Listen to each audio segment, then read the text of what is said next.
Tuesday, November the 8th, a group under the aegis of Concerned Citizens took out a center-spread advertorial in the Vanguard newspapers to petition the president on what they titled Imo State tilting towards fascism and anarchy under Governor Okoroacha and SOS for urgent intervention. Now, in that advertorial, they accuse you of extreme measures, including having no regard for constitutional order, that's according to them, disregarding court orders, and imposing untold hardship on the people, among other accusations. How do you respond to this? But does that look like Rochas, what Rochas can do? I think you can even answer this question, because it's baseless. And you must understand also when we say concerned citizens, someone who is trying to paint you black can assume a concerned citizen, and sometimes nameless. Have you seen the advertorial? I've not seen it. I've not seen the advertorial, because some of these things, again, doesn't really make sense anymore. But the question is, if the person really believes that what he's saying is true, may you invite them here and invite me, and we'll sit down eyeball. I drop my ranking as governor and sit down with whoever to discuss how I've been able to, where I've disobeyed court order, and if there's any one single one, or constitutional issues. I've come to Imo State to make the state better. Can I announce to you, Imo State is much, much better than it has ever been since creation. And what you see on ground in Imo State, not even the past governments of 16 years or 24 years put together has achieved what I achieved. And I stand to be challenged. That I want to come to. So it is not right. But what they are referring to is, one, I've embarked on what is called urban renewal program. Now, just get to that urban renewal, because that seems to have attracted a lot of criticism. That's right.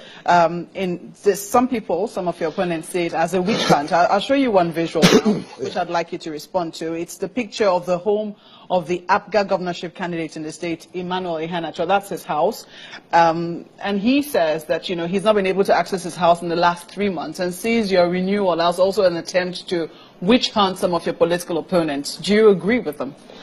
But this doesn't make sense at all. That's a very wide trend. And now you can see what we're doing is that we're expanding these roads. Most of the people build their roads right on the road. Their houses on the road. And if I have to go by the law, by what the law says, 25 meters away, none of those buildings will be there. And as enlightened as a gentleman is, and one time a governorship candidate, and who wants to govern the state, excuse me. Now, he knows that that very building is on the road, but no one touched any building. It was just the fence.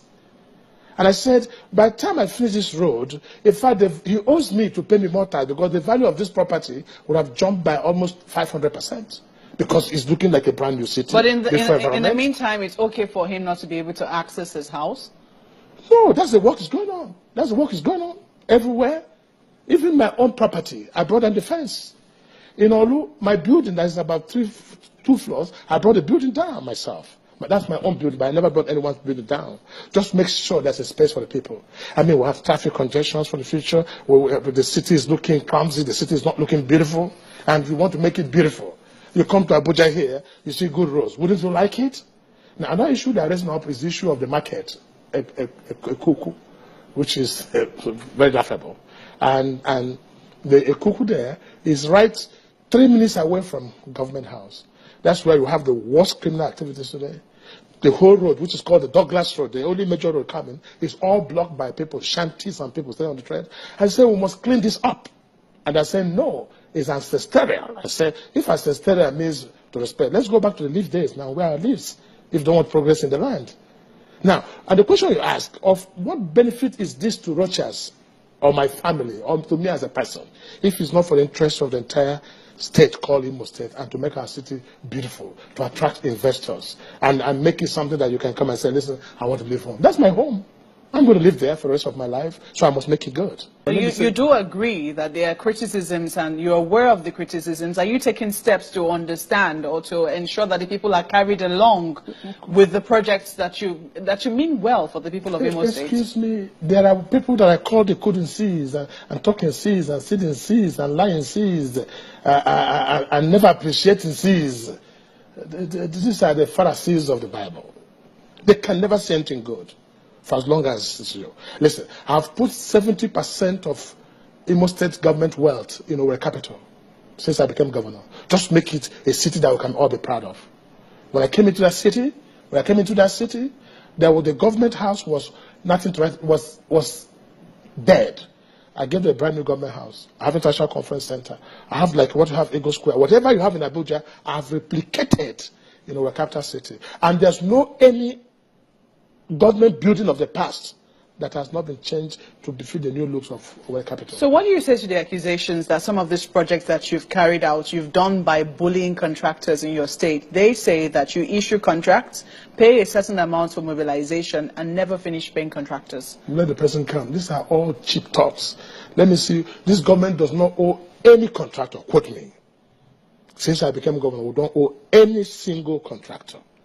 The only time there is issue were issues of rural roads, where I think, I will not say it's a regret, but where I thought empowering our people was a thing. Most of them ran away with the money and never did this job. And now we're taking some legal action against them to recover the government money. So there's nobody that has done a contract in Imo State that has been owed 1 naira. Have you heard this before? And Imo State government does not owe any bank in this whole world any 1 naira. Have you heard this before? Let's talk about the Southeast region now. Let's quickly move to the Southeast, because the governors of the Southeast have a Southeast Governors Initiative, I believe, which you're a part of, I want to think. There have been some issues in the Southeast as well. Recently, there are reports of negotiations between Ipob and the federal government. Is that correct as well? Okay, go ahead. Go ahead. Let me hear a question. Because it does help if you're aware of some of this. These are reports that have been in the media. We do not know how true they are. Is it true that there are reports of negotiations between